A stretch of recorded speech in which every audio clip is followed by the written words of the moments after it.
Square Enix dropped a surprise sequel announcement for cult classic The World Ends With You called Neo, The World Ends With You. My only familiarity with this game was when they released the final remix on Switch. And this one's coming out, it says summer 2021, so I'm guessing that's our winter, Swinny? Yes. Yeah, it would be. So and did you guys play the original on the DS? I did, yes. I remember really cool music.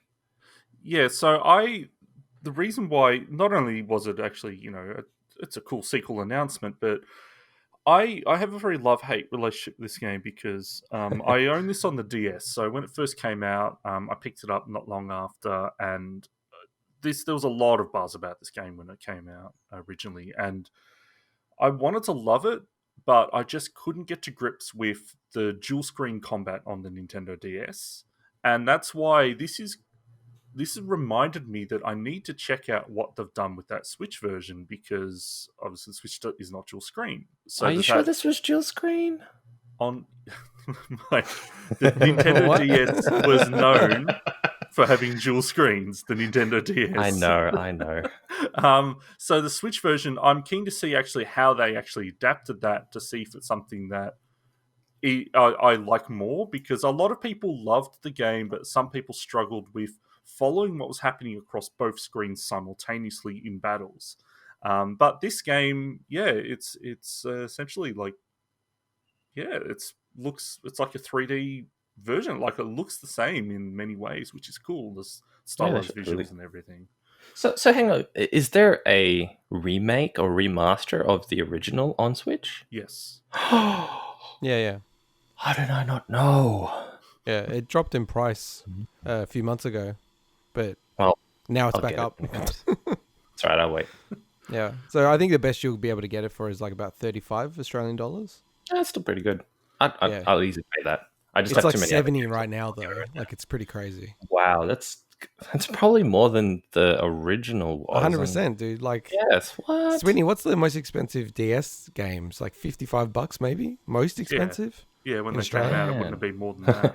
The most expensive DS games for me were when I sold a bunch of DS games on eBay, and postage was more than what I made out of the games. As in, I think I sold them for like $15, and it costed me $18 to post them because I didn't put extra postage costs.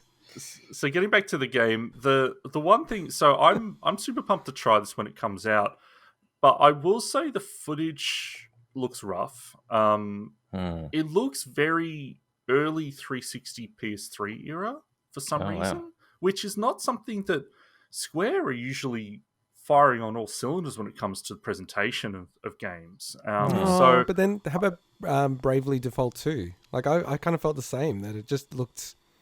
It didn't look as good even as the 3DS version. Bravely Default 2, yeah, but graphically, I reckon the footage they showed, that game looks way better than the early footage of this game.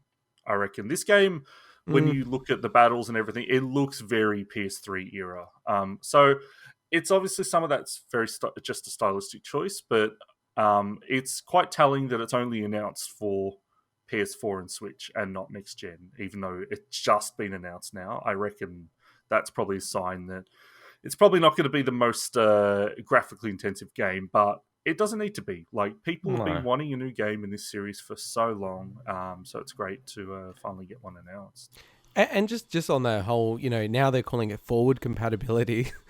It does feel like there's a massive backflip that's happened, especially more from Jim Ryan in PS5 and Sony in general. Because I think, Xbox and Phil Spencer, they've always been really clear that games are going to be coming out for both systems for at least a couple of years. But it does seem recently that even Jim Ryan is saying, the head of Sony Interactive Entertainment, the guys who create the PlayStation, that they're actually, hey, look, we've got a huge fan base. They're probably going to get up to 120 million PS4 sold. And they do seem to be like going, we're going to start supporting it. So, and continue to support it more aggressively than maybe they had in the past. I actually really am anticipating in 2021, we're going to have a whole host of games announced for PS4. Yeah, absolutely. It's weird, right? Well, I don't know if it's weird necessarily, because we got to remember that the PS5, other than the fact that you can't get your hands on it, is a $750 console, and not everyone has $750 lying around to buy one.